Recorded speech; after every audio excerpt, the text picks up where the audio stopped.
안녕하세요. 학신입니다. YMT 재무에 관한 사항을 얘기해 보도록 할게요. 12월 24일 18,150원, 시총은 2,700억, 1,490만 주, 외국인 1.6%. 요거 요약 재무 요걸 다 읽고 자세히 들어가니까 시간 많이 걸리니까 요거 뒤에는 또 계속 나올 거거든요. 그때 자세히 들어가고 요거는 칠해 놓은 것만 금방금방 읽고 넘어갈게요. 요약 연결 재무 요약시켜서 간단하게 압축해서 연결, 내가 관계된 회사, 종속회사 그의 재무까지 다 포함시켜서 적어놓은 것. 유동자산, 재고자산, 유형자산, 무형자산, 투자부동산, 자산 총계, 유동부채, 비유동부채, 자본금, 자본잉여금, 이익잉여금, 매출액, 영업이익, 당기순이익을 제가 체크해놨는데 제가 보는 것 중에 이게 좀 중요하다고 체크해놨거든요. 유동자산 안에 게 다 중요하다면 당좌자산은 현금성 자산. 이게 작년과 비교했을 때 증가했냐 안 증가했냐 보면 되거든요. 자, 유동자산은 작년과 증가 1000억, 작년엔 900억, 당좌자산 작년에 790억, 올해 900억, 재고자산 137억, 135억, 재고는 감소되면 좋죠. 비유동자산, 유형자산 608억에서 628억, 무형자산 15억에서 17억으로, 투자부동산 1억 8천에서 1억 7천, 별 차이 없으니까 자산 총계가 작년에는 1639억에서 1795억으로, 자산이란 거는 부채도 포함되어 있죠. 부채와 자본이 합친 값이 자산이에요. 그러니까 이거 자산 안에 다 합쳐져 있다는 거, 녹아져 있다라는 거. 자, 그러면 부채가 증가되는지 보니까 유동부채 1년 안에 갚아야 될 게 454억에서 감소돼서 370억으로, 비유동부채는 280억에서 240억으로 또 감소됐고, 좋은 거죠. 부채가 감소됐다는 거는 갚을 게 줄어들었다는 거니까. 그러면 자본금, 지배기업 소유 지분이 773억에서 996억으로 증가했고, 증가. 자, 증가. 또 자본금이 37억에서 74억으로 두 배가 딱 뛰었네. 그럼 두 배가 이게 딱 뛰는 거 보니까 이건 무상증자라고 딱 보면 되겠지. 보통 1대1 그러니까 자본 잉여금이 218억에서 264억으로 증가. 기타 자본 14억에서 4억으로 감소. 이익 잉여금은 531억에서 656억으로 증가. 비지배 지분이 131억에서 180억으로 증가. 자본 총계가 904억에서 1176억으로 증가. 부채 및 자본 총계가 1639억, 아까 여기 있던 거 1639억에서 1752억으로 증가. 다 증가했죠. 그러니까 여기서 증가했는 것만 칠했고 감소됐는 거는 부채만 감소됐어. 요것만 봐도 깔끔하다. 맞죠? 딱 들어오죠. 안 들어온다고? 난 딱 그래 들어오는데, 작년에는 1년치고 올해는 3분기치인데도 벌써 작년에 자산들을 뛰어넘었다. 자본도 뛰어넘고 부채는 감소됐고, 그럼 깔끔한 거잖아. 그럼 조금 더 매출로 가봐 보니까 매출은 작년에 954억에서 818억으로 감소됐지만 이게 아직 한 분기 더 남았잖아. 8 나누기 3을 하면은 38에 한 250, 339, 270, 270억 정도 되겠네. 한 분기에. 그러면 1000억을 넘는다는 수치하고 비슷한 거잖아. 그리고 이게 연말에 조금 더 몰리니까 휴대폰 그걸로 몰린다 그랬잖아요. 그러면 여기는 1000억이 넘는단 말이에요. 요번 올해는. 올해 매출은 1000억이 넘는 걸로 감안하면은 작년보다 뛰어넘었다. 올해는 코로나도 있는데 영업이익은 퍼센테이지로 따지니까 187억이 매출의 22% 차지하고 작년에도 22%, 당기 순이익은 19% 차지했고 작년에는 17%를 차지했다. 당기 순이익이 올해는 3%밖에 안 빠졌는데 작년에는 6% 빠졌잖아요. 이게 당기 순이익이 기타 이익, 기타 비용, 금융 수익, 금융 비용, 그리고 법인세니까 그거에서 그 5가지 중에 마이너스 되는 것들이 좀 더 크면은 요렇게 당기 순이익이 차이가 날 수 있다. 그리고 지배 기업 소유 지분, 그리고 비지배 지분 소유 기분 다 합쳐가지고 보니까 총 포괄 손익이 179억, 작년에는 174억. 이걸 다 빼니까 작년에 비해서 더 증가한 거죠. 또 그래서 요거 ROE를 구해보면 167억을 기준으로 했어요. 167억에 자본금 1176억을 나누니까 14%. 이게 뭐다? ROE. 이게 그러니까 단기 순이익에서 나눌 수 있고 총 포괄 이익에서도 나눌 수도 있어. 그거 어디에서 하느냐에 따라 다르는데 나는 단기 순이익에서 나눈 것뿐이에요. 그래서 저는 14%가 나왔어요. ROE. ROE를 구하는 거는 순이익에서 자본을 나누면 ROE, 순이익에서 주식수를 나누면 뭐다? EPS. 주당 순이익. 자, 주당 순이익. 주당 순이익이 827원. 827원 곱하기 이것도 4분기까지 계산하면은 한 분기당 25%니까 곱하기 25%를 하면 1033원이 나와요. 지금 주가가 18,150원이니까 그거 나누기 1033원을 하면 17. 요게 뭐다? PER. Price Earning Ratio. PER을 구하는 거는 주가 나누기 EPS. PER라는 건 주가 나누기 EPS는 PER이다. 계산하기 쉽죠. EPS를 구하는 거는 EPS는 그거 순이익, 인컴, 순이익 나누기 주식수 하면은 EPS가 나온다. 그러니까 주식수만 알고 순이익만 알면은 이 두 가지는 답이 나와버린 거지. 주가 알면은. 자, 넘어갈게요. 작년에 비해서는 EPS가 조금 떨어졌죠. 작년에는 자본이란다. 주식수가 조금 줄었으니까 그거 하기 전에 무상증자 하기 전에 했던 것들도 있으니까 그럴 것 같아요. 여기에 자 넘어가자. 이제 또 자세히 나오니까 요약 별도 정보. 그러니까 요게 YMT가 종속회사 관계회사 빼고 자기 것만 했을 때 또 이거 연도색 볼게요. 유동자산은 증가, 당좌자산 증가 556억에서 609억으로 증가, 재고자산이 59억에서 56억으로 감소, 재고 감소. 자, 재고 감소. 그리고 유형자산 405억에서 424억으로 어이구 와이카노 증가. 유형자산 증가. 무형자산 148억에서 14억에서 14억 별 차였고, 또 관계기업 투자 별 차였고, 다른 거 별 차였고, 자산 총계가 121억에서 1217억에서 1288억으로 증가. 유동 부채는 어떻게 되는가? 34억에서 340억에서 309억으로 감소. 비유동 부채는 288억에서 254억으로 감소. 그리고 자본금은 37억에서 74억으로 증가. 자본 증가. 220억에서 자본 잉여금이 265억으로 증가. 자, 이익 잉여금은 337억에서 383억으로 증가.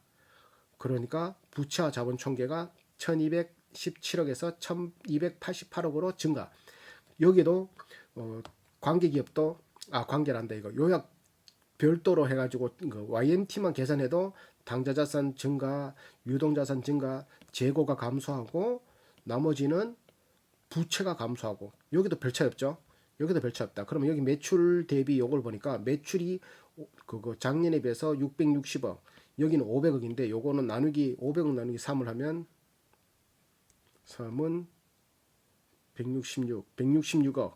여기 166억 더 들어가면은 그냥 간단하게 해도 500억에 166억 들어가면 작년보다 매출이 조금 올라가든지 감소될 수 있겠다, 맞죠? 그냥 간단하게만 하더라도. 자, 그러면 아까 전에란다 이렇게 연결로 했을 때는 무조건 넘어갔는데 작년보다 매출 올라갔는데 이거 YMT만 했을 때는 작년 매출과 비슷한 매출 올렸네. 그러니까 YMT만을 놓고 보면은 사업성이나 매출적인 면에서 조금 떨어진다. 여기는 다 묶어야지 더 돈 된다. 쉽게 말해서 이게 관계 회사들이 종속 회사들이 더 잘했다. 이렇게 볼 수 있는 거죠. 영업이익이 10% 52억.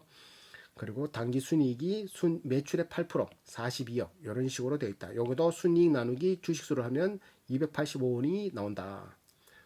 자, 이제 연결 재무 상태 이제 자세히 들어갑니다.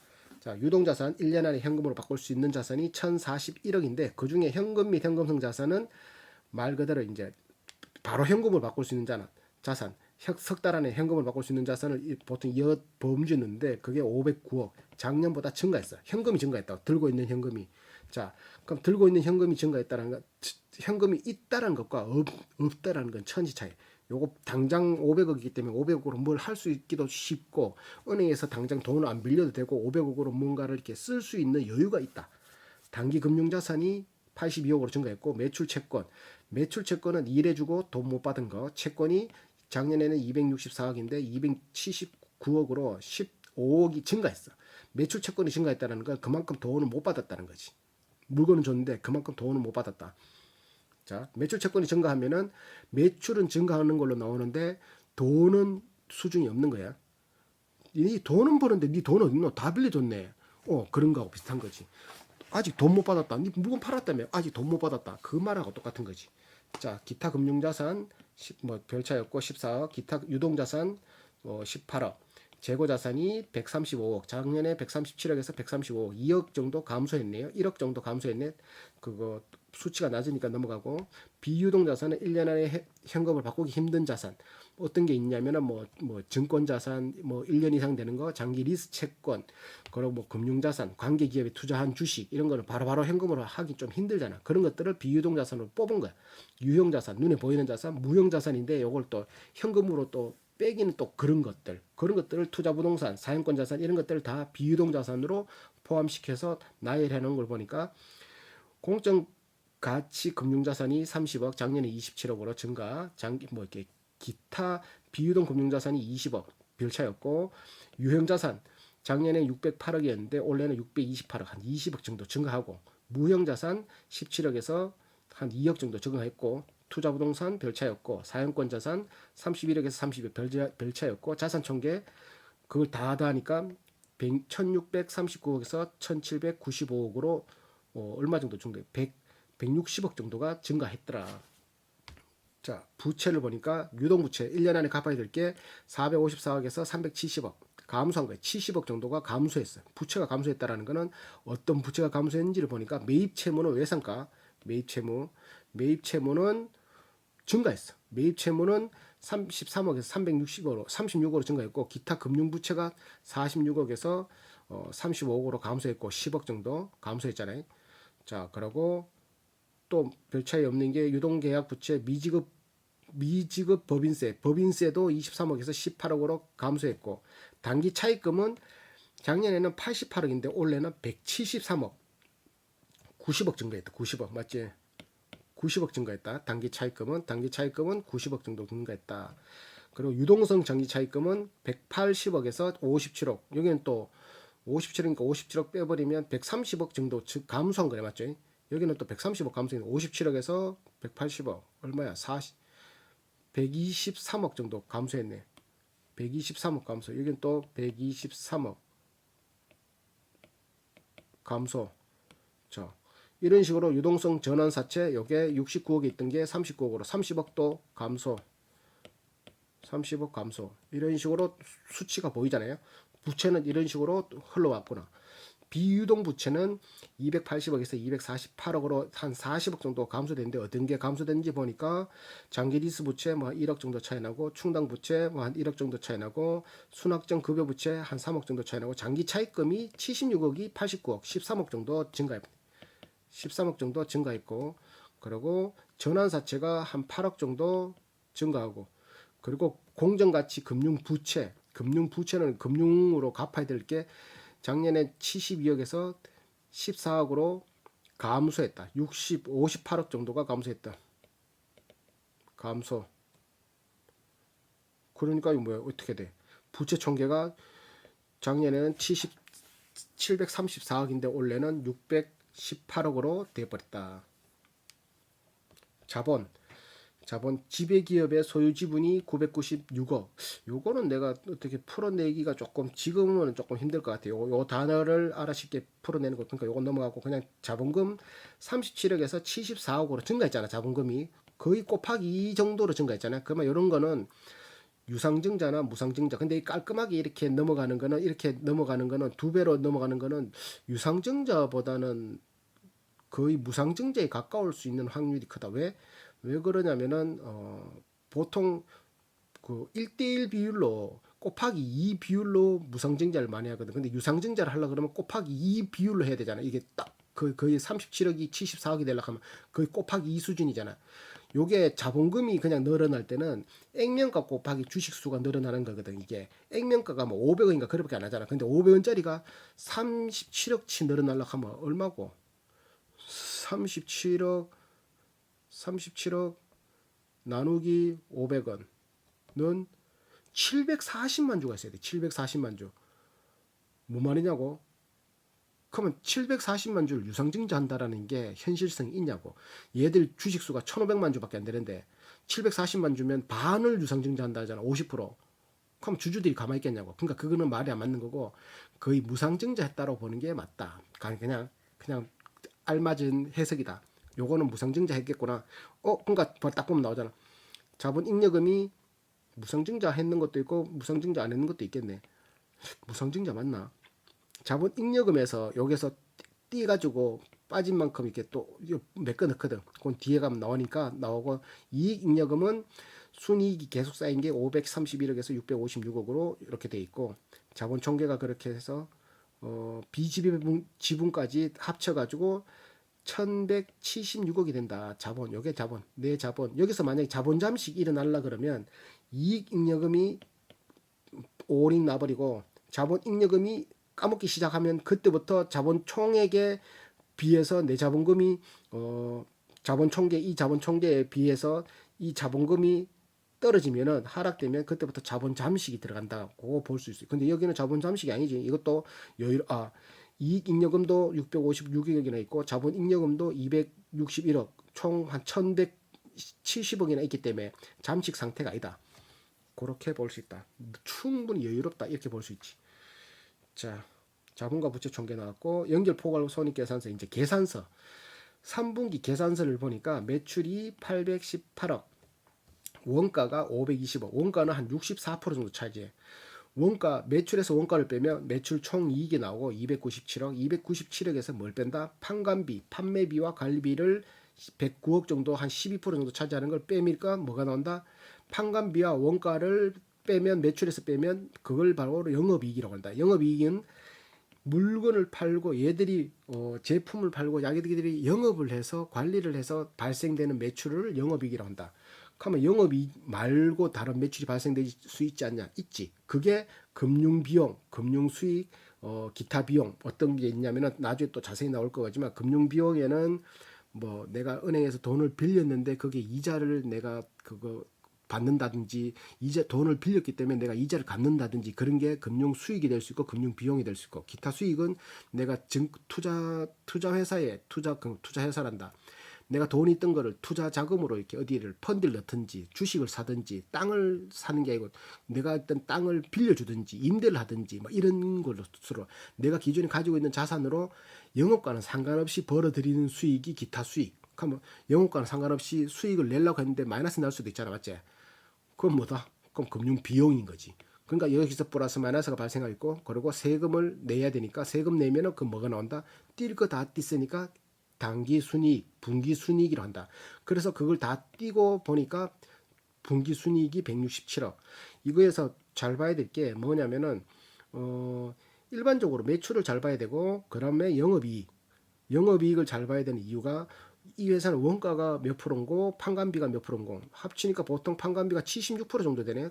그럼 76%한 영업이익 요거 22% 나갔으니까 얘들 지금 내는 100단위 요거 콤마 위에 걸로만 계산해가지고 이 정도 크게 나왔거든. 오차가 이만히 나왔거든. 그러니까 이거 다 들어가면은 요 조금 세세하게 나겠지만 보통 얘들이 뭐 한 그 영업이익이란다. 영업이익을 뺀 판관비하고 원가 들어가는 게 한 76, 7% 정도 크게 잡아가지고 그래 들어간다 보면 되는 거지. 76, 7%를 뺀 금액이 얘들이 최대한 맥시멈으로 남길 수 있는 거기서 또 세금 띄고 뭐 띄고 해야 되니까 그런 걸 보고 이게 매출이 얼마나 나오는지 확인해야 되고 그리고 단기 순이익을 중요시하기보다는 이제 영업이익은 그냥 일반적으로 평균 타율이라고 생각하는 게 제일 수월할 수 있는 말 뭐냐면은 영업이익은 자기가 일해서 벌어들일 수 있는 수익을 가장 깔끔하게 보여주는 거거든. 근데 여기에서 판관비가 갑자기 줄이든지 뭐 예를 들어 가지고 지금 코로나니까 뭐 갑자기 인원을 확 정리시켜 버리면 그만큼 인건비가 안 들어가잖아. 그러면 그게 몇십억이 지금 109억인데 인건비를 한 30% 줄여 버렸어. 그러면 여기가 인건비가 차지하던 게 뭐 한 20억이다. 30% 줄이면 3, 2, 6억 빠지잖아. 그럼 103억이 돼 버리잖아. 그러면 영업이익 3억이 6억이 더 플러스 되면 193억이 돼버린 거야. 바로 이렇게 영업이익과 직결되기 때문에 영업이익이 영업이익은 거의 뭐 큰 실수를 하지 않는 게 아니고 깔끔하게 제일 깔끔하게 볼 수 있다. 왜? 단기 순이익은 이런 금융 수익과 금융 비용 이런 것들이 장난칠 수 있는 것들 이 회사의 펀더멘털과 상관없는 기타적인 부분에서 수익이 발생할 수 있고 아니면 부채가 많아서 나가는 돈이 많을 수 있으니 그런 것들을 체크하는 데는 아주 유용하게 보이는 거고 그거 아니고서는 그냥 영업이익이 깨끗한 회사가 제일 깔끔하다 보면 된다. 깔끔하다. 그냥 뭐 이렇게 그냥 깔끔하다. 분기 순이익은 한 19% 나왔고 영업이익은 22% 아주 괜찮은 회사지 이거. 영업이익이 22% 제조회사가 분기 순이익이 19%라는 건 쉽지 않다고. 그래서 요게 해외 사업 환산 손익도 있고 확정 급여제도 재측정 요소 이건 뭔지 모르니까 넘어가고 지배기업 소유 지분 122억 비지배 지분 44억 그걸 또 다 하다니까 분기 총 포괄 귀속되는 게 130억. 뭐야 이거?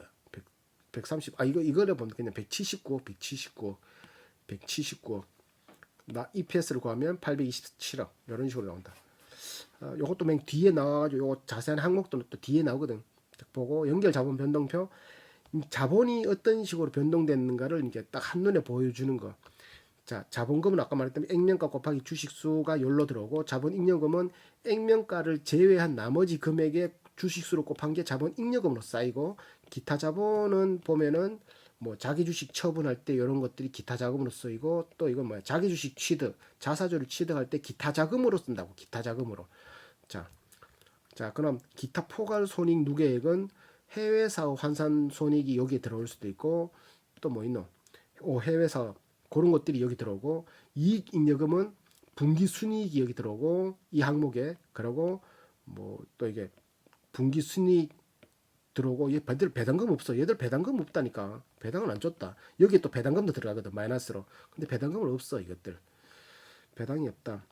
그리고 자본 잉여금, 자기 주식 처분, 자사주 처분하는 것도 여기서 또 이제 자본 잉여금에서 또 나가고 기타 자본에서 나가고 전환권 대가의 자본 재분류 전환권을 행사해 가지고 그게 돈을 빌려준 업체에서 전환권 주식을 사채를 발행했는 주식을 행사하겠다.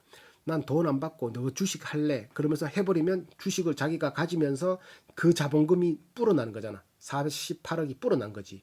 그래서 이게 파생 금융상품 부채 요 48억이 불어났고 무상증자를 한다는 거는 이 자본 37억을 액면가만큼 여기에다 뿌라시키고 아까 전에 자본금이 2배 불어났다 그랬잖아. 37억에서 요게 37억만큼 불어났다. 어디서 간다? 내 자본 잉여금에서 무상증자를 이런 식으로 뻥치 가지고 여기 있던 돈이 여기로 간다. 그러니까 주식수는 늘어났지만 자본은 변동사항이 없는 거다. 있는 자본에서 빵 하는 거고 없는 자본에서 빵 하려고 그러면 신주 인수권 사채 이런 것들 금융상품 부채 이게 뭐야? 이게 말 그대로 자본이 늘어난 만큼 주식수가 늘어난 거예요. 448억치가 주식수가 늘어났다는 거지. 그러면 이건 주주들은 별로 안 좋겠지. 주식수가 늘어날 거니까.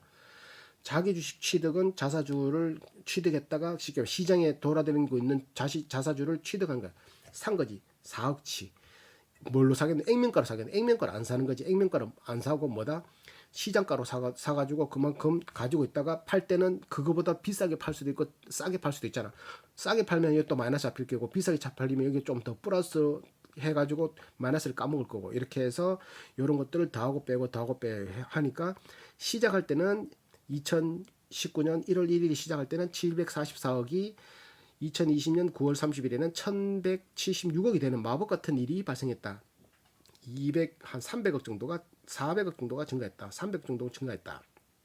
요렇게 연결 현금 흐름표는 이 회사에서 현금이 어떤 식으로 흘러가는지를 아주 깔끔하게 보여주는 건데 요것만 봐도 이 회사가 어떤 식으로 흘러가는지를 간단하게 볼 수 있어요. 뭐 어떻게 보냐면은 영업활동 현금 흐름이 있고 그러니까 현금 흐름에서는 현금 흐름이 있고 그거 뭐고 현금이 있고 현금이나 현금 흐름은 현금이 흘러가는 거. 또 갑자기 헷갈려. 투자 활동은 말 그대로 투자를 하는 거. 뭐 건물을 사거나 뭐 땅을 사거나 투자를 하기 위해서 투자를 하는 거. 재무 활동은 내가 가진 자본의 변동이 있거나 아니면 내가 빌린 돈을 갚거나 다시 빌리거나 이런 것들. 영업 활동은 말 그대로 돈을 벌기 위해서 내가 일을 하는 것들. 그와 상관 있는 일을 하는 것들. 그러면 영업 활동 현금 흐름은 영업으로 인해서 발생된 현금 흐름.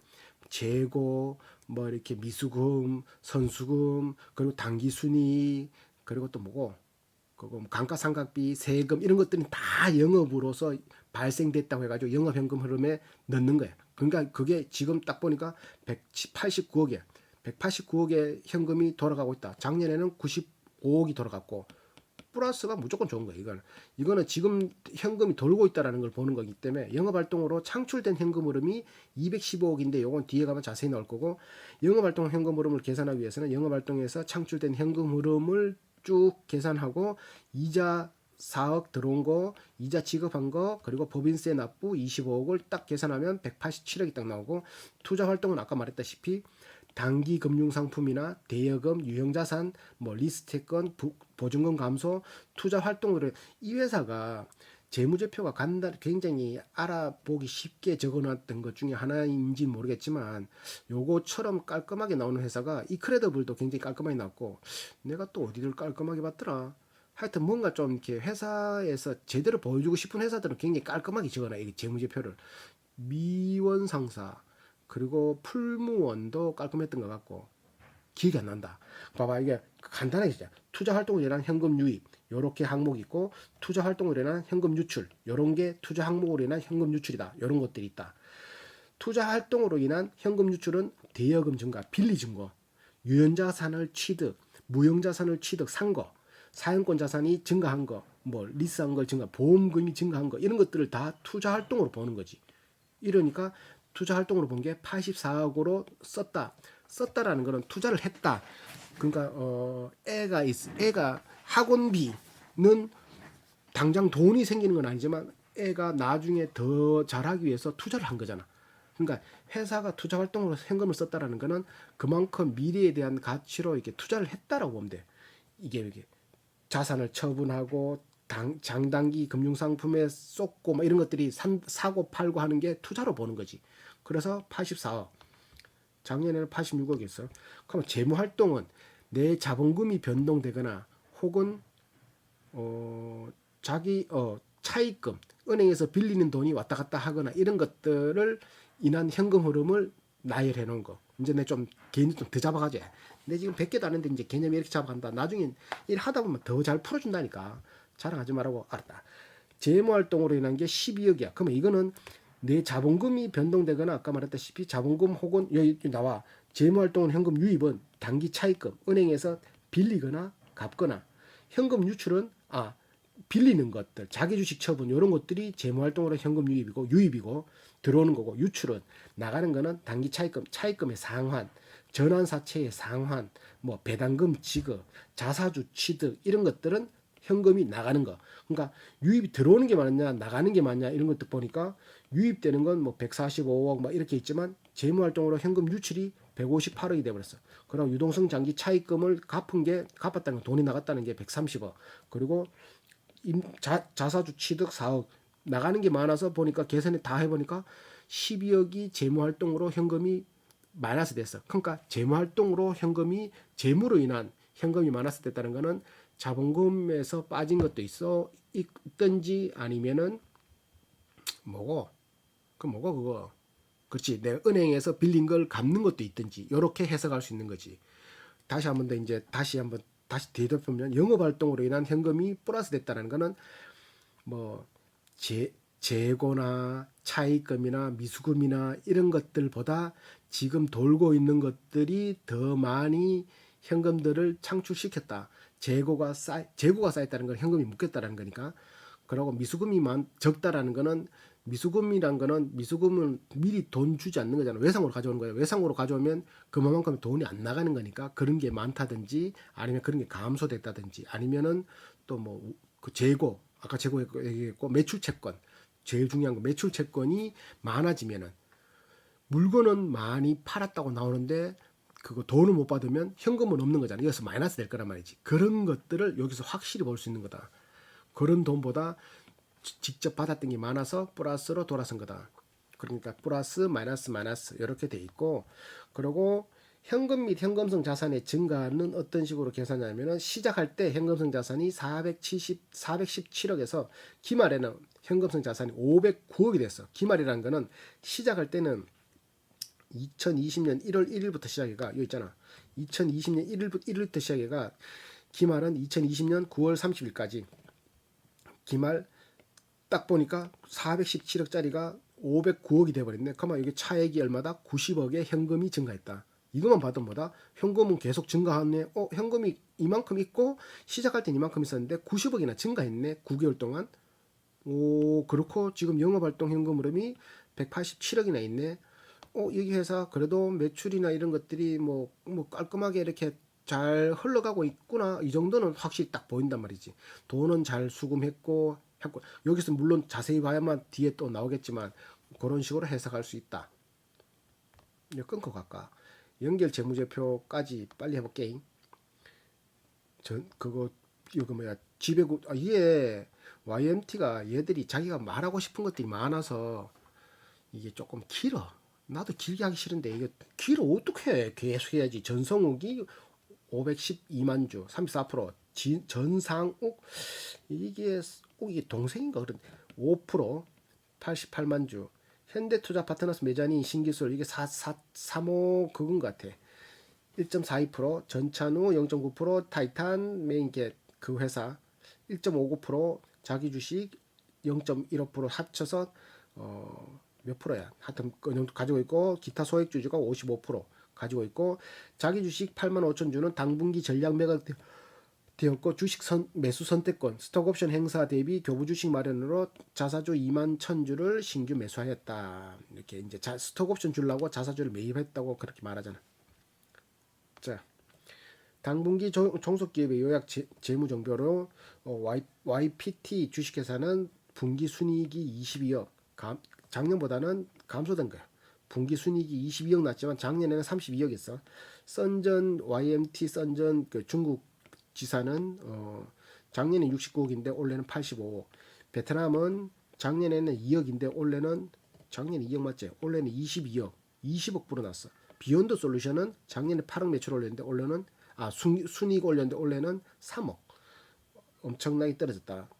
해외 지사들은 올라갔는데 국내 거는 떨어졌다 보면 되죠. 자, 그리고 비지배분 그 현금 흐름을 보면은 영업활동 현금 흐름이 YPT도 플러스 마이너스 깔끔한 거죠. 이게 깔끔하다고 그랬잖아. 그리고 선전도 플러스 마이너스 깔끔하고 비욘드 솔루션도 플러스 마이너스 아주 깔끔하게 현금 흐름이 쫙 되어 있다. 영업 부분 연결 실체의 지역별 유무형 자산이 대한민국은 642억 유무형 자산, 그리고 중국은 161억, 베트남은 57억. 베트남이 매출이란다. 이렇게 자산이 이게 전분기네. 당분기 실수했네. 이게 당분기, 이게 전분기 유무형 자산이네. 실수했다. 자, 대한민국이 666억, 중국이 161억에서 216억으로 증가했고 베트남이 57억에서 179억으로 증가했어. 그래서 올해 당분기 매출이 818억, 작년에는 634억, 전분기에는 그런 식으로 매출 올렸다. 유무형 자산이 전기말보다 요거는 대한민국이 전기말에는 538억인데 554억, 중국은 9억인데 12억, 베트남은 73억에서 80억으로 총 623억에서 646억으로 증가했다. 자산도 증가, 유무형 자산도 증가, 매출도 증가.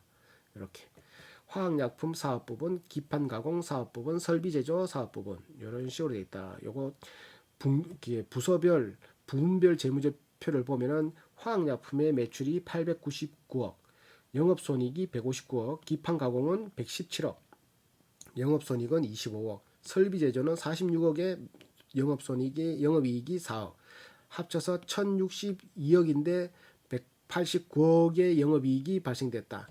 연결해서 조정해. 이걸 어떻게 내가 깔끔하게 설명할지 몰라가지고 넘어갈 것 같은데, 요거 연결 조정해서 총 매출이 이때까지 우리 봤던 818억, 영업이익은 187억이 나온다. 연결을 했는 거를 이걸 어떻게 내가 간단히 설명하겠다. 통과. 당분기질 연결 실체 매출의 10% 이상 비중을 차지하는 매출처는 한 개 회사로 매출의 11.4%를 차지하고 있다. 자, 현금 및 현금성 자산, 아까 말했던 509억, 보통 예금으로 현금이 가지고 있다.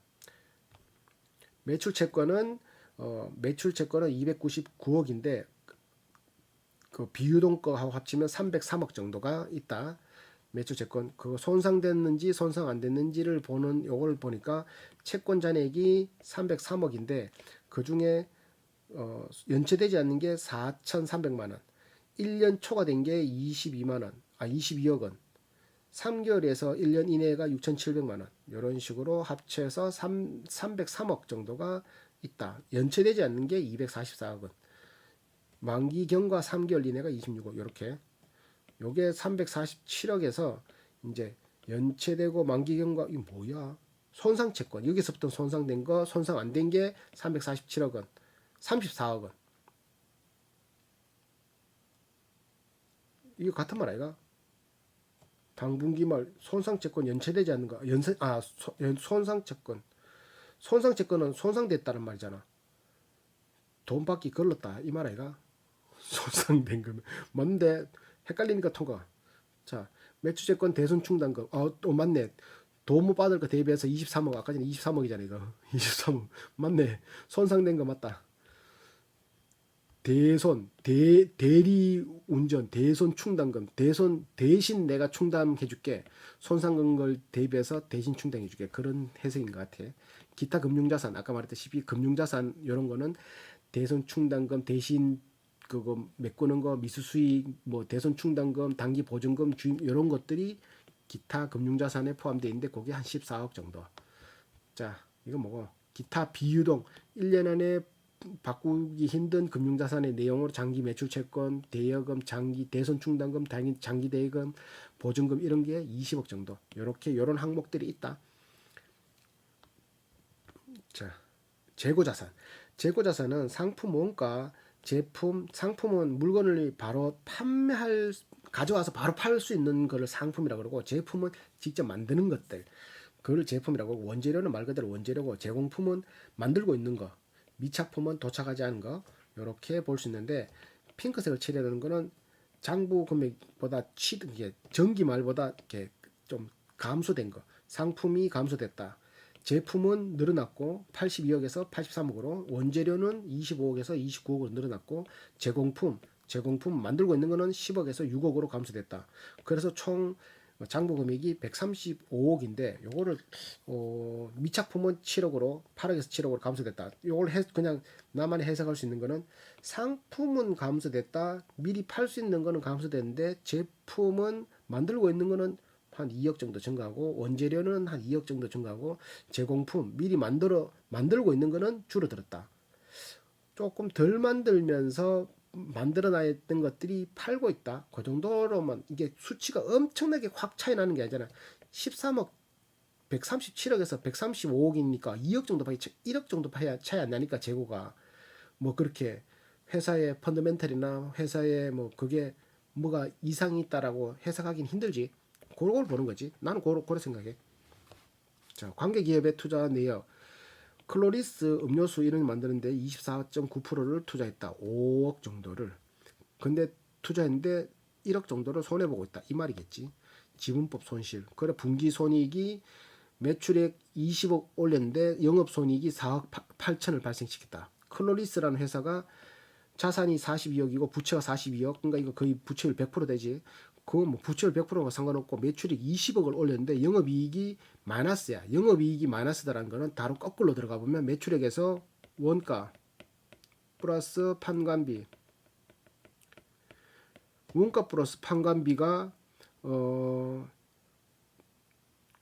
매출액보다 높으면은 매출 빼기 원가 플러스 판관비는 영업이익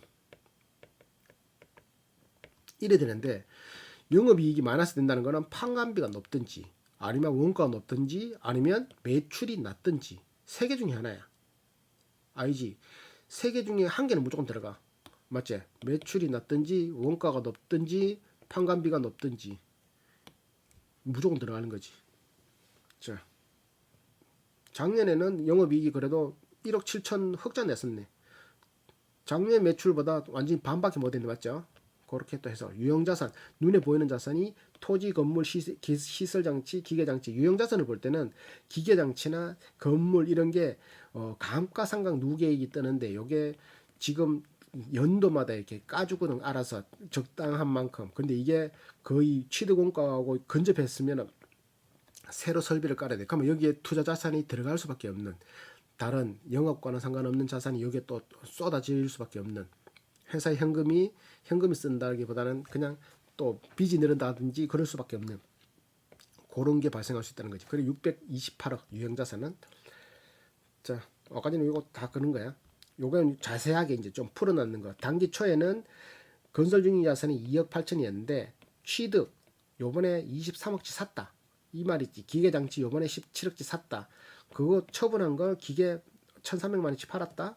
감가상각 알아서 해마다 감가상각 되는 게 이만큼 35억치다. 대체는 뭐야? 투자부동산 건물 대체액 390만 원을 건설주인 무형자산 대체액 뭐 이런 것들을 선급금, 기계장치 대체액 이런 구성되어 있다. 이런 것들이 이런 걸로 구성되어 있다. 환율 변동 효과 이런 걸 다 더하니까 628억이다. 이 금액이 628억을 요 금액을 조금 세세하게 어떻게 했니 이렇게 하는 거야. 여기서 만약에 23억 이거를 어떤 식으로 했는지 알고 싶으면은 물어보는 거지. 주담통화 거기에 취득했던 23억이 어떤 것 때문에 이렇게 된 거예요. 뭐 공장 짓고 있는 거예요. 뭐 이런 식으로 궁금한 물어보면 된다고요. 자, 무형자산 눈에 보이지 않는 자산인데 그거를 이제 자산으로 매길 수 있다. 어떤 데는 그거 보고 그거 어디고 조금 이걸 매출로 이렇게 하려고 무형자산이 아까 전에 영업활동 현금으로 들어간다 했나? 내가 어디 들어간다 했는데 투자활동 이게 여기에 넣어버리면 그렇지 무형자산이 갑자기 헷갈린다. 그 뭐고 그거 뭐고 연구비 개발비도 여기에 무형자산을 넣는 회사들도 있다 하더라고. 내가 얼마 전에 본 것 같은데 그러니까 여기에 이제 기술료 막 이렇게 들어가는 거지. 그거를 감가상각 안 하고 그거 막 따로 안 빼고 그 할 때 재무제표에 그런 식으로 다룰 수 있으니까 그게 뭐가 들어가는지 볼 수 있다. 특허권 개발비로 들어가는 거지. 개발비로 이런 거는 지금 다 상각해가지고 하나도 없잖아. 장부 금액에. 근데 개발비 이거를 넣어버리는 거지. 그러면 뭐야 무형자산으로 내 자산 이만큼 있어. 이런 식으로도 할 수 있다. 110억의 원가가 들었지만 17억 정도가 장부 가치로 되어 있다. 이건 뭐 깔끔한 거지. 어찌 보면 개발비를 안 넣었으니까. 그리고 다른 기타 무형자산도 별로 없고 회원권도 뭐 그러면 요게 17억이 나온 게 어떻게 나왔니? 요걸 이제 자세하게 나온 거야. 특허권이 원래 1억 2천이었는데 취득 1,700만 원짜리 하나 취득했고 회원권이 3억 9천이었는데 4억 7천치 샀어. 그래서 8억이 됐고 17억이 된 거야. 이런 식으로. 건설 중인 자산 특허권 대체 플러스 1,100만 원으로 구성. 대체 잔액. 이건 뭔 대체 잔액인데 어딘데 이거. 별표 어딨노? 대체 1,175만 원. 건설 중인 자산의 특허권. 뭔 소리야? 모르겠다. 1,100만 원이니까 너무 싸다. 연구비 6억 9천 원, 경상 연구개발비의 내역은 다음과 같다. 경상 연구개발비로 따로 뺐다 이 말이겠지. 리스 32억. 리스를 어떤 식으로 했는지 좀 자세하게 이제 하는 거. 단기 초에 24억이었는데 증가 4천만 원치 더 리스했고 차량 문방구 7억치였는데 5억 9천치 더 했고 뭐 이런 식으로 더해서 32억이다. 이렇게 말하는 거고 리스 부채는 12억. 투자부동산은 건물에 1억 8천치 투자를 했는데 감가상각이 이루어져서 지금은 1억 7천 정도가 투자부동산으로 되어 있다. 그럼 투자부동산을 했으면 임대수익이 있을 거잖아. 임대수익은 1,900만 원 정도가 된다. 당분기, 전분기에는 1,200만 원이었다.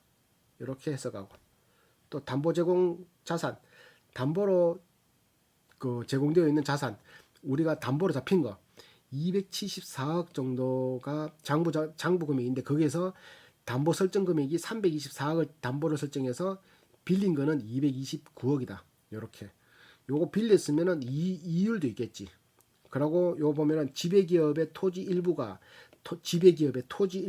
요 중에 토지 일부가 기업은행에 2047년 7월 17일까지 지상권을 설정될 수 있다. 지상권이란 걸 검색해 볼게네. 그러니까 우리나라는 토지, 땅 주인 있고 건물주 따로 있는 모양이 돼. 우리는 그 건물주면 그 땅의 주인일 거라 생각하는데 이게 아니라 하더라고. 우리나라는 토지, 땅 주인이 있고 건물주가 있대. 한 건물에 이 빌딩 있잖아. 빌딩 여기에 땅이 있어. 그러면 이 땅 주인이 있고 건물주가 따로 있는 거지. 그래 그 어 건물주한테 건물주한테 아니지 아니다 이래 그러니까 이래 빈 땅이라고 생각하고 땅만 샀어. 근데 건물을 올리라 그러니까 여기에 지상권이 설정돼 있다 그래가지고 자기는 건물 지을 수 있는 권리가 없는 거야. 그게 지상권인 것 같아. 지상 위에 있는 지을 수 있는 권리 땅 위에 땅 주인과 달라. 이건 우리나라만 이렇게 있다 하는 것 같은데 우리나라만이 아니라 우리나라는 이런 식으로 구분돼 있다 그래. 간단하게 지상권 지상에 지을 수 있는 권리. 그러니까 기업은행에서 47년 7월 17일까지 지상권이 설정돼 있다. 그러니까 땅 너희들이 아무리 가지고 있어도 지상에는 짓지는 못해. 권리는 나한테 있어. 이런 거지. 공정가치 측정 금융자산 공정가치로 해서 장기금융자산, 저축성보험, 조기상환권 이게 30억 정도. 파생금융부채 요거는 14억인데 이건 잘 모르니까 통과. 기타 유동자산은 선급금 미리 준 돈 이런 것들이 18억 정도. 금융부채는 35억, 미지급금 뭐 이런 것들. 기타 부채 이런 거 3억. 그러니까 기타 부채, 금융부채 이런 게 뺄 돈이지 뺄 돈. 차입금은 한 1.6%, 1.8%, 1.2%, 1.9% 엄청나게 이율 낮다. 이연이율 단기 차입금이야. 1년 빌리는데 1년은 아니지. 봐봐. 만기가 21년 7월, 20년 10월, 20년 10월 지난 거잖아 다. 지금 20년 12월이니까 21년 3월, 4월, 4월 빌리는데 45억 빌렸어. 근데 지금 한 5개월 남았잖아. 근데 1.2%야. 5개월 쓰는데 1% 쓰는 거지. 40억에 1% 얼마고? 4억이가 4천만 원 이제 4,500만 원 아니다 40억이니까 10%가 4억 1%는 4,500만 원이니 4,500만 원 넘는 한 5천만 원 돈을 5개월 만에 홀라당 은행에서 받아가는 거지. 장기 차입금은 조금 더 낮을 수 있지만 길게 오래 받는 금액이 다르다. 전환사채 180억을 정기 말에 210억이 180억으로 됐고 뭐 그런 것들. 3회 전환사채 전환권 일부 행사에 30억이 보통주로 전환 행사되었다. 전환되었다는 건 30억이 보통주로 풀렸다. 샀다. 보통주로 들어왔다. 그럼 자본금이 늘어났다. 그런 식으로 다 해요. 3회, 4회, 3회는 미래에셋 대우 주식회사가 무기명식, 무이권부, 무보증 3호 전환사채 70억의 전환권인데 요게 18년에 시작해서 21년 6월 14일 날 끝나지만 연 이율은 없어. 이율 없는 거야. 4만 천 원에 전환할 수 있는 권리. 근데 이게 무상증자가 되면서 이게 가격이 낮아질 거야. 그래서 전환 청구 기간은 발행일로부터 2년 만기의 1개월 이전까지 전환 청구 기간이 그때까지 뭐 전환한다 하는 그런 것들 봐봐. 그리고 두 번째 4회짜리는 140억인데 요거 합치면 210억이잖아. 140억인데 요거는 현대투자파트너스 메자닌 신규수라 가지니까 사모펀드가 있었잖아요. 지분을 가지고 있는 거. 얘들이 사채 권매능의 100% 19년 12월에 발행해서 2024년 12월 24일이 만기일이야. 이 안에 자기들이 이제 이걸 전환할지 안 할지 중간중간에 이자 1% 받아가면서 2만 원에 살 수 있는 권리라기보다는 2만 원에 자기들이 전환할 수 있는. 그러면 이게 시중으로 140억치가 시중으로 풀릴 수 있다는 소리잖아요. 그러면 시중으로 풀리자마자 이 돈은 자본금으로 싹 되겠지. 맞지? 그래서 조기 상환을 청구할 수도 있고 이거는 3년 되는 날 그로부터 3개월 되는 날에 사채 발행 금액의 전부 또는 일부를 대하여 만기 전에 조기 상환 청구할 수도 있다. 근데 요게 상한기 전환 가격 2만 원에 4만 원에 요거에 상황이 발생 시 조정될 수 있다. 그러니까 이제 우리하고 같이 합의했는데 갑자기 얘가 유상증자를 하든지 무상증자를 하든지 주식 배당을 한다든지 준비금에 자본금을 전환하든지 시가를 하회하는 전환가의 행사 가격으로 전환사채를 다시 발행하든지 신주 인수권부 사채를 발행할 때 그럼 자기들은 훼손됐다 생각하는 거야. 그러니까 그때는 다시 이제 우리 조정해야 된다. 이런 식의 그런 것들이 뭐 룰이 있는 모양이에요. 자기들끼리. 그리고 뭐 조정된 전환가의 주식이 액면가 이하의 경우 액면가의 전환가액으로 하면 전환사채 부여 시 전환권 행사로 인해 발생된 주식의 발행가액의 합계액은 각 전환사채의 발행가액을 초과할 수 없다. 뭐 이런 하여튼 여러 가지 룰을 정해놓고 자기들이 최대한 손해 안 볼 동안 안 보겠다 한다 이거지. 그래서 이게 무상증자로 인해서 전환가액이 27,000원으로 바뀌었어. 4만 원짜리가. 이 무상증자 주식을 두 개로 뻥튀기 해서 이게 반으로 됐고 이게 반으로 됐다 보면 돼. 그러면 사지 얘들이 또 많으니까 지금 얼마고 한 주에 그 맞지? 그런 식으로 시중에 주식이 풀리기도 한다. 전환사채 30억치 전환되었다. 그래서 당분기 말에 128억 정도가 남아있다. 파생상품 자산. 파생상품 세부 내역. 이거는 내가 잘 몰라가 통과.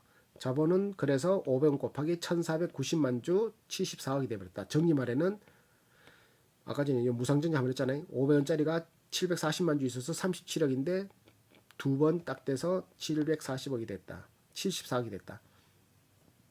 주식 발행 초과금은 무상증자에 따른 주식 발행 초과금 자본 전입금이 37억, 전환사채 증가율은 27억.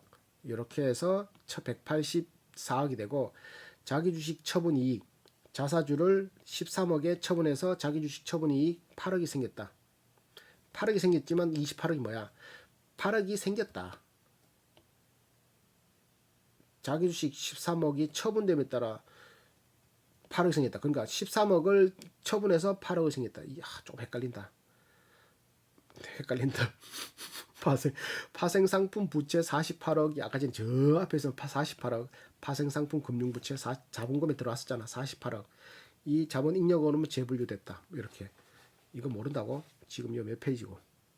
길제 110페이지 48억 48억 이거지? 이거 48억 파생상품 금융부채 요게 전환권 대가로 재분류된 게 자본 잉여금에서 들어간다. 왔다 갔다 한다. 아까 몇 페이지라고 했나? 102페이지라고 그랬나? 임대수익 근데 몇 페이지고? 임대보증금 파생부채 48억 조기상환권 여기 이제 나왔다. 48억 자 전량매각 이건 뭐고 자기주식 4억치 자기주식 처분 손실 8만 주를 당분기에 전량매각 당분기 말 보유 중인 자사주는 2만 1000주 딱 된다. 이익 잉여금은 미처분 이익 잉여금 656억이 있다. 요거는 순이익이 쌓이는 것까지 말했죠. 그래서 주식 선택권과 관련된 주요 내용 스탁옵션 그거 이사회의 허락을 받아서 주식을 매수한 거를 가지고 이제 주주들에게 주는 어떻게 보유일로부터 2년 근무 조건 2년 동안 근무한 사람들에게 부여일로부터 2년 이거는 2년 근무까지는 해석이 되는데 부여일은 모르겠어요. 그래서 부여 수량 주는 수량이 살 수 있는 권한을 주는 수량이 7만 2천 그거게 임원은 직원은 14,000주를 다 했어 28,000원에. 근데 28,000원이 이게 무상증자로 해서 가격이 또 변경됐대. 그래서 요걸 즉시 다 행사 가격이 0원이네. 그냥 준 거야. 그냥 준 거야 맞지? 그래서 마이너스 됐구나. 연결시치 임원은 77,120원. 뭐야 이거 공정가치는 1,700원. 통과. 행사 수량 자 전환사채 전환과정 뭐 이렇게 희석 평균 주택 그러니까 이게 내 지금은 이제 이렇게 생각할 수 있는데 어떻게 생각할 수 있냐면 희석 가중 평균 유통 보통 주식수 그러니까 이게 전환사채까지 다 나오면은 주식수가 이렇게 될 수 있다 이렇게 지금은 해석되거든. 누적되어 있는 게 기존에는 전환사채 전환되기 전엔 1479만 주인데 이제 이게 전환사채가 150만 주까지 나오면은 1600만 주가 너가 주식 될 거 아니냐. 그러니까 1600만 주에서 순이익을 나눠야 될 거 아니냐. 이런 것들도 계산할 수 있다. 맞지? 그렇게 해석됐다. 이제 그게 보인다.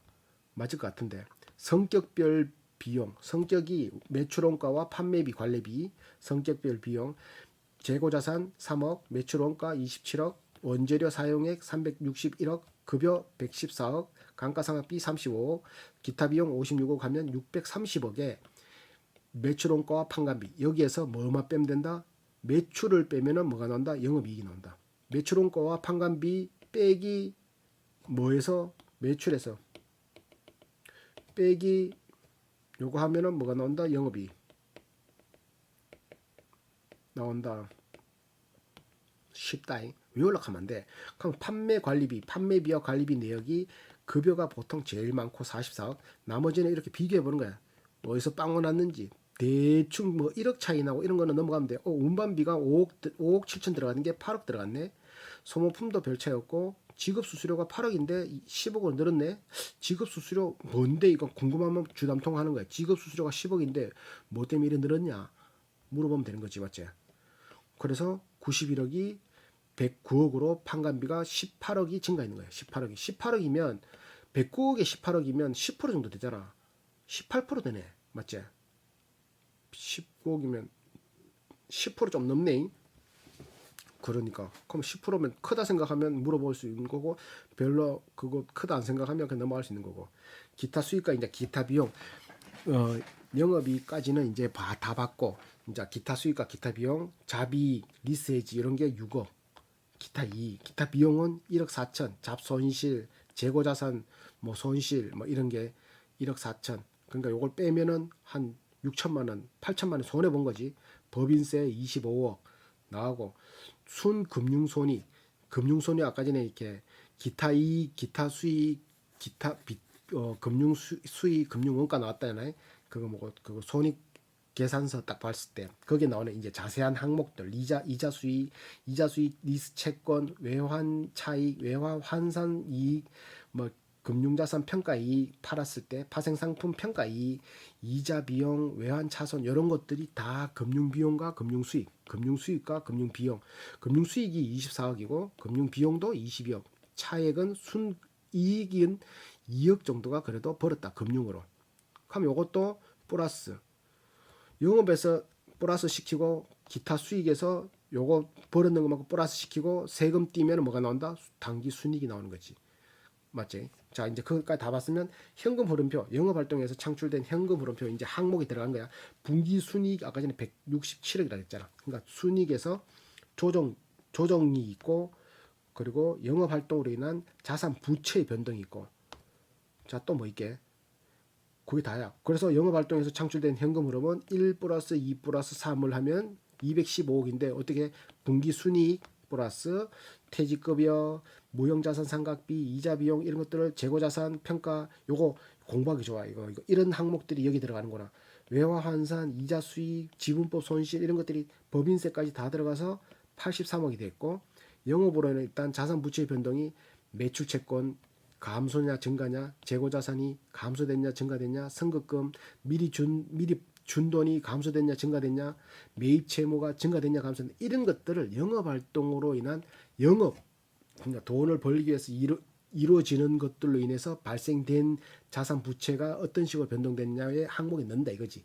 미지급금, 예수금이 증가됐냐 감소됐냐, 이걸 다 따져보니까 매출채권이 감소, 매출채권이 증가, 매출채권이 증가했다는 거는 뭐다? 이것만 봐도 그 회사에 그것만 나올 수 있는 거지. 매출채권이 170억이나 증가했네. 매출채권이 근데 작년에는 243억이었네. 작년보다는 감소했지만 그래도 매출액이 173억이나 증가했다. 173억이나 있네. 이 말이 증가했는 게보다는, 증가했다라기보다는 173억이나 있네.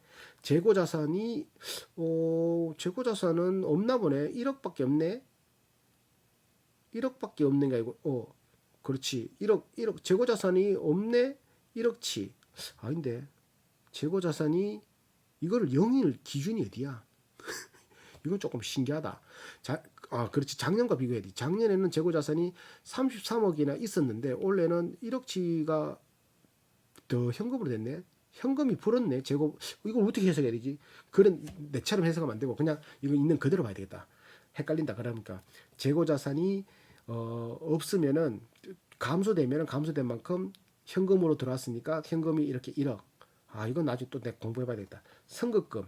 준 돈이 증가됐으면 내 수중에 현금이 이만큼 빠져나갔다. 8,600만 원. 이렇게 매입 채무도 163억 증가됐다. 매입 채무. 준 돈이 163억. 매입 채무. 외상값이 증가됐다. 준 돈이 아니라 공짜로 외상값이 증가되면은 돈을 안 줬기 때문에 162억만큼 내가 안 줬다라는 소리지. 맞지? 그렇지. 162억. 헷갈린다. 그런 식으로 해석할 수 있다. 그래서 이런 것들을 다 더하니까 속에 35억인데, 요게 분기 순이익, 그리고 영업활동 그 소개까지 다 합치니까 215억이 되더라. 215억 한번 볼까? 이거 몇 페이지고? 119페이지. 119페이지 이제. 119페이지. 215억이 되더라. 맞지? 이렇게 할 수 있다. 여기서 이자 빼고 이자 지급 빼고 법인세 납부 25까지 하면은 187억이 딱 된다. 100 아까 몇 페이지 이렇게 했노? 150? 기억 안 난다. 127페이지 했나? 151페이지 했나? 환장하겠네. 내가 몇 페이지 했노? 자금 대여 기타야 아니다. 121페이지 했지. 121페이지가 괜히 그거 봐가 맞지? 환장하겠다. 121페이지, 119페이지 이건가? 자, 그렇지. 이거 몇 페이지고 씨. 자, 119페이지. 머리 나쁘게 한다. 그래서 현금 흐름 중 현금의 유입과 유출이 없는 중요한 거래는 재무 활동으로 인해서 투자 및 재무 활동, 투자를 하거나 재무, 아까 투자는 뭐다? 그거 돈을 벌기 위해서 영업과는 상관없이 돈을 벌기 위해서 뭐 땅을 사거나 뭐 기계를 사거나 혹은 뭐 이렇게 뭐 은행에 돈을 투자하거나 뭐 이런 것들 현금 흐름 중에 이런 것들이 건설 중인 자산 12억 그리고 무상증자 37억 전환사채 이런 것들도 여기에 포함된다. 143억이다. 이렇게 해석할 수 있는 거. 재무활동에서 생기는 부채 변동 내역 아까 전에 다 봤잖아. 단기 차입금, 장기 차입금, 재무는 그거니까 내 자본이 변동되거나 아니면 그 은행에서 돈을 갚거나 이런 것들 전환사채 이런 것들 자본이 변동되는 거니까 이런 것들 다 해서 461억이다. 부채 변동 내역. 금융상품, 금융자산 공정가치 정보는 아까 말했다시피 현금성 자산이 907억. 이렇게 현금성 자산은 509억, 매출채권 이런 것들 금융자산은 907억, 금융 장기 금융자산 이거 뭐야? 공정가치 측정 금융자산까지 합치니까 30억 합치니까 938억이고 금융부채를 다 더하니까 538억이다. 이렇게 해석할 수 있는 거지. 상각 후 원가 금융자산, 금융상품 범주별 이제 좀 자세하게 나누니까 금융수익이 24억, 금융비용이 22억. 아까 전에 금융상품, 그거 금융자산과 금융부채 그거 있었잖아. 그 뭐고 순이익, 금융자산, 금융부채 비용 빼는 거 그거 금액인 것 같아. 수익은 상품 매출 23억, 제품 매출 789억, 기타 22억 합쳐가 815억입니다. 그게 임대료 수입까지 합치니까 818억 정도의 매출이 발생시켰다. 고객과 인식한 자산과 부채는 수취채권 279억, 계약 부채는 1억. 이렇게. 기말 잔액. 이건 넘어가. 우발부채. 계류 중인 소송 사건이 손해배상으로 10억짜리가 걸렸는데 이거는 뭔지는 몰라. 보통 자세하게 알려주는데 뭐 때문에 그렇다라는 거 이것도 안 적어놓네. 내가 알아보란 말인가? 보증 내용 아까 전에 봤던 거 금융기관의 주요 약정사항 319억을 약정해서 그거 연결시체 약정사항이다. 약정. 특수관계자는 클리로스, 타이탄, 플라이테크, 유니텍 리더, 지배기업, 대표이사, 대표이사도 특수기업이라고 할 수 있으니까 지배기업의 주요 경영진, 종속기업의 주요 경영진 이런 걸 다 특수관계자라고 해. 그래서 특수관계자의 거래 내역이 타이탄에게는 매입 12억이 있고 매출 1,100만 원, 기타 수익에 클로리스에게 2,700만 원, 뭐 경영진, 주요 경영진에게 1,000원이제 300만 원. 뭔데 이거 수익 300만 원 수익 올렸다. 그러니까 이거 뭐 물건 대신 팔아줬나? 300만 원치? 그렇게 해석할 수 있겠다. 특수관계자의 채권과 채무는 대여금 빌려준 게 클로리스에게 7억 빌려줬고 주요 경영진에게 1억, 종속기업 주요 경영진에게 8,600만 원 이런 식으로 빌려줬다. 채권은 받을 게 주요 경영진에게 64억이 아니고 640만 원. 채무는 받을 게 타이탄에게 2억, 그리고 900만 원, 주요 경영진에게 170만 원. 맞지 이거? 다리 천리가 1,010만, 100만, 170만 원. 아니다. 1,000만, 10만, 17만 원. 17만 원 줘라. 전환사채 140억. 이렇게 있다. 특수관계자로 제공받은 지급보증 담보 내역 뭐 135억. 이건 중요한 게 아니겠네. 단기초 자금 대여 내역 이제 빌려준 거 관계기업 클로리스에게 7억 빌려줬고 지배기업 주요 경영진에 1억 이게 아까 그걸 자세하게 하는 거야. 주요 경영진 종속기업 1억 단기 초에 이렇게 있었는데 대여로 2억이고 회수 갚았고 1억 1천 당분기 말에 1억이 남아있고 총 합계 9억이 남아있다. 클로리스 7억 2천 주요 경영진에게 8,600, 519만원 이렇게 남아있다.